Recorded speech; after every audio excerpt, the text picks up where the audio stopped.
My YouTube channel वेबमा। Basically ये हमारे यूट्यूब चैनल की सेकंड वीडियो है जो बहुत ज़्यादा मज़ेदार और बहुत ज़्यादा इंफॉर्मेटिव होने वाली है। आज की वीडियो में हम बात करेंगे history of computer. Previous video में हमने क्या पढ़ा था, इंट्रोडक्शन ऑफ कंप्यूटर, जिसमें हमने पढ़ा था फादर्स ऑफ कंप्यूटर कौन थे, कंप्यूटर का नाम किसने रखा था, एक्सेट्रा एक्सेट्रा। सो आज की वीडियो को फुल वॉच कीजिएगा। प्रीवियस वीडियो का जो लिंक है वो मैं डिस्क्रिप्शन में डाल दूंगी, ताकि आज जिन लोगों ने, जिन स्टूडेंट्स ने पिछली प्रीवियस वीडियो को वॉच नहीं किया और उन्हें नहीं पता है कि इंट्रोडक्शन ऑफ कंप्यूटर बेसिकली क्या था, ताकि उससे वो जो है वॉच करके, ताकि उन्हें नेक्स्ट हिस्ट्री ऑफ कंप्यूटर यानी कि सेकंड लेक्चर की हमारी समझ आ सके। सो बिना टाइम वेस्ट करते हुए अपनी वीडियो को स्टार्ट करते हैं। सबसे पहले हमारे पास क्या है, हिस्ट्री ऑफ कंप्यूटर। आज हम हिस्ट्री ऑफ कंप्यूटर जो हमारा मेन टॉपिक है इसको हम डिटेल से पढ़ेंगे। सबसे पहले वो क्या कहता है, pre 20th century devices have been used to aid computation for thousands of years, mostly using one to one correspondence with finger. The earliest counting device was most likely a form of talistic. Later record keeping aids throughout the fertile crescent include calculi, clay, spheres, cones, etc., which represented counts of items likely like stock or grain sealed in hollow unbaked clay containers. The use of counting crores is one example. Basically यहाँ पर वो क्या कहना चाह रहा है कि हजारों साल पहले जब कंप्यूटर को बनाया गया, तो सबसे पहले कंप्यूटर की ऐसी कौन सी मेन चीज थी जो इन्वेंट की गई थी। सबसे पहले कंप्यूटर को एज अ कैलकुलेटर जो है वो यूज किया जाता है। अब मैंने आपको इंट्रोडक्शन ऑफ कंप्यूटर में हमने क्या बात की कि चार्ल्स बेबेज एक मैथमेटिशियन भी था। सबसे पहले लोग क्या करते थे, हजारों साल पहले फिंगर्स के ऊपर जो है, यानी कि हाथ की उंगलियों के ऊपर जो है वो हिसाब किताब करते थे। फिर उसके बाद चार्ल्स बेबेज ने क्या किया कि एक काउंटिंग डिवाइस बनाई। अब काउंटिंग डिवाइस का नाम क्या रखा गया, टेलीस्टिक। बेसिकली टेलीस्टिक जो थी, हमारे पास इसकी एग्जांपल देंगे। टेलीस्टिक का जो नाम था, चार्ल्स बेबेज ने इसको जो नाम दिया था, वो हमारे पास क्या था, एबाकस। एबाकस बेसिकली एक टेलीस्टिक था जो इस तरह से बनाया गया था। अब दिखने में आप लोग समझ रहे होंगे कि ये पता नहीं कोई खिलौना है या फिर या कोई टॉय है या फिर इसको ये प्लास्टिक का बना है। बेसिकली ऐसा नहीं था, ये जो था मिट्टी से बनाया गया था। चार्ल्स बेबेज ने इसको इन्वेंट करने से पहले क्या सोचा कि अगर लोगों के लिए आसान करने के लिए एक ऐसी चीज होनी चाहिए जो उनकी कैलकुलेशन में उनका जो है यानी कि हिसाब किताब में उनकी मदद कर सके, तो चार्ल्स बेबेज ने एबाकस को इन्वेंट किया। अब एबाकस की थ्योरी के बारे में बात करें तो abacus was initially used for arithmetic task. The Roman abacus was developed from devices used in Babylonia as early as 2400 BCE. Since then, many other forms of re-knocking boards or tables have been invented. In a medical European counting house, a checkered cloth would be placed on a table and markers move around on it according to a certain rules as an aid to calculating sums of money. Basically यहाँ पर वो क्या कहना चाह रहा है कि abacus को, जो हमारे पास जो थे रोमन एबाकस है, उसको डेवलप किया था अरिथमेटिक टास्क के लिए। अब जैसे इसको यूज कैसे किया जाता था, अब जैसे आपको यहाँ पे नजर आ रहे हैं ये कुछ हमारे पास जो बीड्स है, बेसिकली इसका नाम क्या था, इसके अंदर 2400 BCE लगाए गए थे। BCE मीन बीड्स लगाए गए थे। अब ये बीड्स काम कैसे करते थे, ये कैसे मतलब लोगों की कैलकुलेशन में किस तरह से मदद करते थे, ये चीज बहुत इंपॉर्टेंट है। सबसे अब देखें, आपके पास है 5 रुपीज, यानी कि आपके पास 5 कपड़े हैं। आप 5 रुपीज छोड़े, आपके पास 5 कपड़े हैं। अब आपने कहा कि मेरा एक जो कपड़ा है या मेरे 2 जो कपड़े हैं वो सेल हो जाए, 2 क्लोथ आपने सेल कर दिए। अब पीछे प्रीवियस आपके पास कितने क्लोथ बचे, आपके पास 3 कपड़े आपके पास बच गए। अब आपने क्या किया, जो 2 क्लोथ आपके सेल हो गए थे, आपने क्या किया कि आपने इस वाले, अगर हम लाइन में देखें कि आपने 2 क्लोथ को आपकी सेल हो गई, आपने उनके 2 बीड्स ऊपर की तरफ कर दिए और 3 बीड जो आपके पास यानी कि 3 क्लोज जो आपके प्रीवियस बच गए थे वो आपने नीचे कर दिए। इस तरह से जो हमारे पास जो थी वो एबाकस की कैलकुलेशन की जाती थी। ठीक है, उसके बाद अगर हम बात करें स्लाइड रूल, बेसिकली बहुत सारे स्टूडेंट्स को पता है कि स्लाइड रूल होता क्या है, हो सकता है आपने फिजिक्स वगैरह में भी पढ़ा हो। स्लाइड रूल बेसिकली आज के दौर में भी इस्तेमाल किया जाता है और इसका नाम रखा गया है E6B।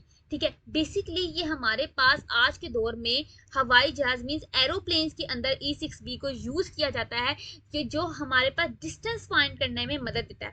अगर हम इसकी थ्योरी की बात करें, the slide rule was invented around 1620-1630 by the English calculator William Oughtred shortly after the publication of the concept of the logarithm. It is a hand operated analog computer for doing multiplication and division. As slide rule development progressed, added scales provided reciprocal scales and scale roots, cubes and cube roots, as well as transactional functions such as the logarithm and the exponential.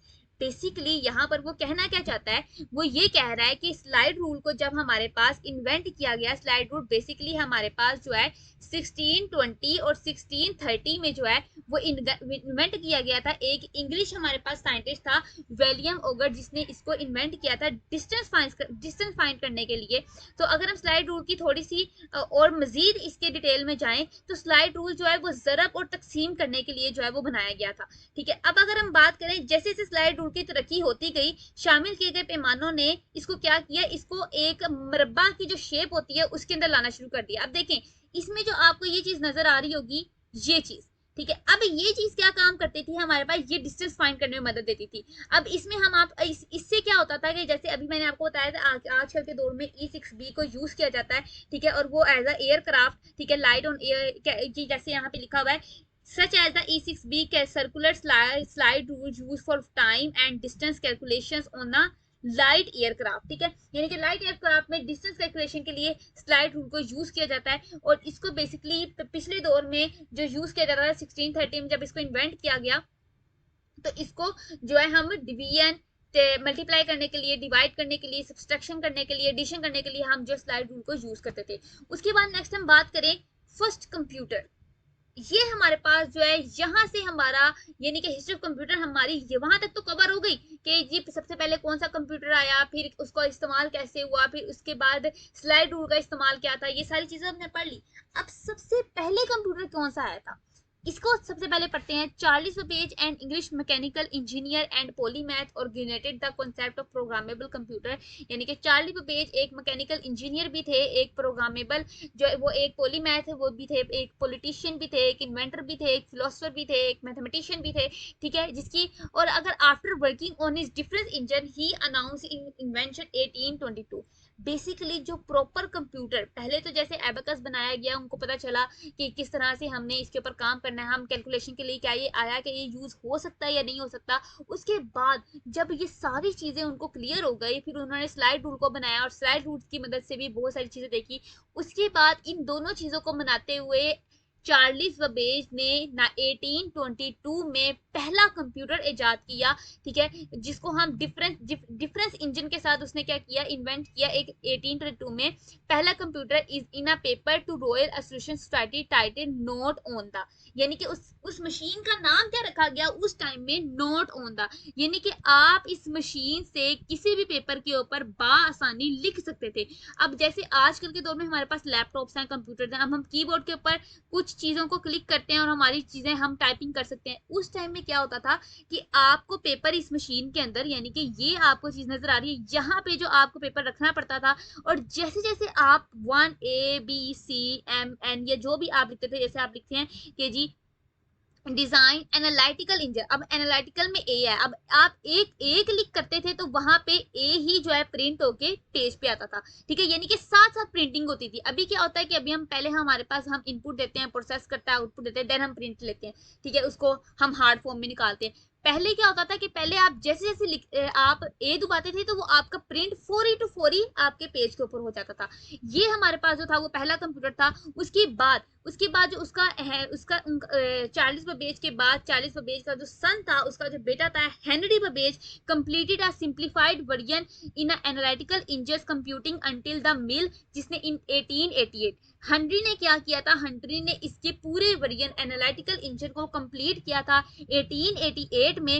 He gave a successful demonstration for its use in computing tables इन 1906, यानी कि उसने पूरा जो एक table था वो इस machine के अंदर ऐड कर दिया था 1906 में, जिसका और वो कौन था और इसको ऐड करने वाला कौन था, वो हेनरी बेबेज, यानी कि चार्ल्स बेबेज का सन था हेनरी बेबेज, जिसने एनालिटिकल इंजन को कंप्लीट किया था। उसके बाद अगर हम बात करें इलेक्ट्रोमैकेनिकल कैलकुलेटिंग मशीन, उसके बाद एक मशीन आई जिसका नाम था हमारे पास electromechanical calculating machine. In his work Essay and Automatics published in 1940, Renaud Theodore Cuvier wrote a brief history of Babbage efforts at constructing a mechanical difference engine and analytical engine. The paper contains a design of a machine capable to calculate formulas y minus z की raised power square उसके raised power 2 for a sequence of sets और values. Basically जब electromechanical calculating machine को बनाया गया 1914 के अंदर, तो वो कुछ इस तरह से थी. अब ये मशीन काम कैसे करती थी, ये चीजें आपने देखनी है कि ये इस मशीन का काम क्या था. ये मशीन जैसे आप लोग पढ़ते हैं x माइनस 2 की स्क्वायर, ठीक है, या होल का स्क्वायर, या x square, x cube, x की 4. उसके बाद आप पढ़ लेते हैं कि 2 का स्क्वायर. अब 2 का स्क्वायर इज इक्वल टू, आपको पता है 2 square is equal to 4, 4 square is equal to 16. इस तरह से हमारे पास जो था इलेक्ट्रोमैकेनिकल कैलकुलेटिंग मशीन थी जो स्क्वायर रूट्स की वैल्यूज को फाइंड करती थी. बेसिकली इसका पर्पस क्या था कि ये स्क्वायर रूट की जितनी वैल्यूज थी उनको फाइंड करके आपको देती थी. तो इलेक्ट्रोमैकेनिकल कैलकुलेटिंग मशीन जो थी उसको पब्लिश 1914 में किया गया था. और किसने किया था, लिनार्डो टेरेस क्वेडो ने, जो एक ब्रीफ हिस्ट्री थी बबेज की. उसने क्या किया, उसने इसकी बबेज की जो हिस्ट्री को सबसे पहले रीड आउट किया और उसने एक ऐसी मशीन को इन्वेंट किया, उसके ऊपर बहुत ज़्यादा उसकी कंस्ट्रक्टिंग की, उसके ऊपर उसके साथ उसने मैकेनिकल डिफरेंस इंजन को भी ऐड किया, उसने एनालिटिकल इंजन को भी ऐड किया. इन दोनों चीज़ों को मिलाते हुए उसने एक मशीन बनाई. वो कौन सी थी, इलेक्ट्रोमैकेनिकल कैलकुलेटिंग मशीन. उसके बाद अगर हम बात करें, उसके बाद हमारे पास क्या आया था, एनालॉग कंप्यूटर. जैसे कि आप लोगों को पता है, अब एनालॉग कंप्यूटर हमारे पास कौन सा होता है और हमारे पास डिजिटल कंप्यूटर हमारे पास कौन सा होता है, ये चीजें अब आपने देखनी है. Basically during the first half to the 20th century, many scientific computing needs were met by increasingly sophisticated analog computers, which is used a direct mechanical or electrical model of the problem as a basis for computing. However, there were not programmable and generally lacked the versatility and accuracy of modern digital computer. The first modern analog computer was tide predicting machine invented Sir William Thomson, later to become Lord Kelvin in 1872. अब analogue computer जो था वो क्या काम करता था, किस तरह से लोगों को फायदा हासिल हुआ इससे, और इसको इन्वेंट किसने किया था. बेसिकली एनालॉग कंप्यूटर को इन्वेंट करने वाली जो शख्सियत थी वो सर विलियम थॉमसन थे, जिन्होंने 1872 और के अंदर जो है वो इस मशीन को डिजाइन किया था. अब ये मशीन जो थी वो हमारे पास कैसे वर्क करती थी, अगर हम बात करें कंप्यूटिंग की जरूरियात को ये तेजी से पूरा करती थी. अब किस तरह से, जदीद तरीन एनालॉग कंप्यूटर जिसमें बराह रास्त इस्तेमाल किया जाता था एक बुनियाद के तौर पर मसला के मैकेनिकल यानी कि बरकी मॉडल. जैसे अब आप देखें आज का जो हमारा कुछ ऐसी मशीन्स हैं जो हम कहते हैं, जो हॉस्पिटल्स में कुछ मशीन्स होती हैं जी, जैसे हम कहते हैं कि ये एक एनालॉग मशीन है और ये एक डिजिटल मशीन है. अब एक शॉर्ट एग्जांपल है हमारे पास. हम लोग कहते हैं कि ये जो एक्सरे है ये हमारे पास डिजिटल एक्सरे है. सबसे पहले जब एक्सरे मशीन बनाई गई तो एक्सरे उसमें दिखाया जाता था कि आपकी जो बोन्स हैं वो कौन सी, आपकी जो बोन है वो उसकी वो क्रैश हो गई है, कौन सी बोन आपकी डिस्ट्रॉय है, कहाँ पे कौन सा स्क्रैच आया है, वो सारी चीजें आपको डिजिटल चीजों में नजर आती थी. अब एनालॉग थोड़ा सा जो था वो आपको धुंधला दिखाई देता था, यानी कि आपको प्रॉपर एक चीज क्लियर तो नहीं दिखती थी लेकिन दिखती जरूर थी. डिजिटल कंप्यूटर की अगर हम बात करें तो बेसिकली एनालॉग कंप्यूटर जो था सर विलियम थॉमसन ने जब इसको डिजाइन किया था तो इसके थ्रू आप कोई भी काम कर तो सकते थे पर इतना डेफिनेशन के थ्रू इतना डिफाइन नहीं उसको कर सकते थे जितना के डिजिटल चीजें उसको डिफाइन करती हैं.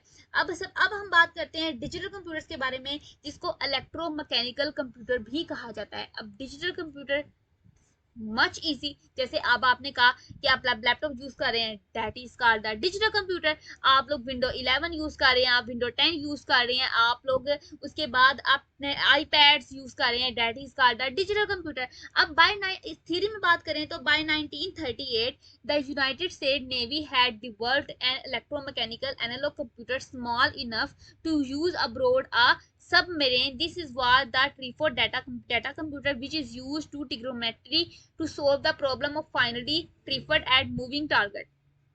During World War II, similar devices were developed in other countries as well. Early digital computers were electromechanical electric switches drove mechanical relays to perform the calculation. Basically यहाँ पे डिजिटल कंप्यूटर की अगर हम theory की बात करें तो 1938 में जब यूनाइटेड स्टेट्स वालों ने इसको देखा कि एक इलेक्ट्रोमैकेनिकल एनालॉग कंप्यूटर को डेवलप किया गया है, तो उन्होंने इस चीज को थिंक किया कि हमें एक ऐसी डिवाइस बनानी चाहिए जिसके थ्रू हम क्या कर सकें, हम ट्रिग्नोमेट्री कर सकें. ट्रिग्नोमेट्री जैसे आप पढ़ते हैं साइन थीटा कोस थीटा, ठीक है, उसके पास tan theta secant theta cos secant theta, ये हमारे पास क्या है, ट्रिग्नोमेट्रिक है. अब बेसिकली जब यूनाइटेड स्टेट्स की लोगों ने इस चीज को देखा तो उन्होंने क्या किया, यूनाइटेड स्टेट की जो नेवी है, जैसे आपको पता है कि पाकिस्तान की नेवी है, उसके बाद उनकी जो एक हमारे पास नेवी टीम होती है, तो इसी तरह हमारे पास यूनाइटेड स्टेट की जो नेवी थी उन्होंने इलेक्ट्रिक मैकेनिकल कंप्यूटर को डेवलप करते हुए उसकी एक छोटी सी ब्रॉड को समरेन किया. और उसके बाद उन्होंने सोचा कि ड्यूरिंग वर्ल्ड वार टू, जब वर्ल्ड वार टू हमारे पास शुरू हुई, तो उन्होंने एक छोटी सी डिवाइस को सब कंट्रीज में फैलाया और उन्होंने कहा कि अर्ली डिजिटल कंप्यूटर में इलेक्ट्रॉनिक मैकेनिकल इलेक्ट्रिक स्विचेस जो थे हमारे पास जो थे, उन्होंने डिजिटल कंप्यूटर की यानी कि उनका जितना डाटा था वो एज अ डिजिटल तरीके से वो इन्वेंट किया जाता था.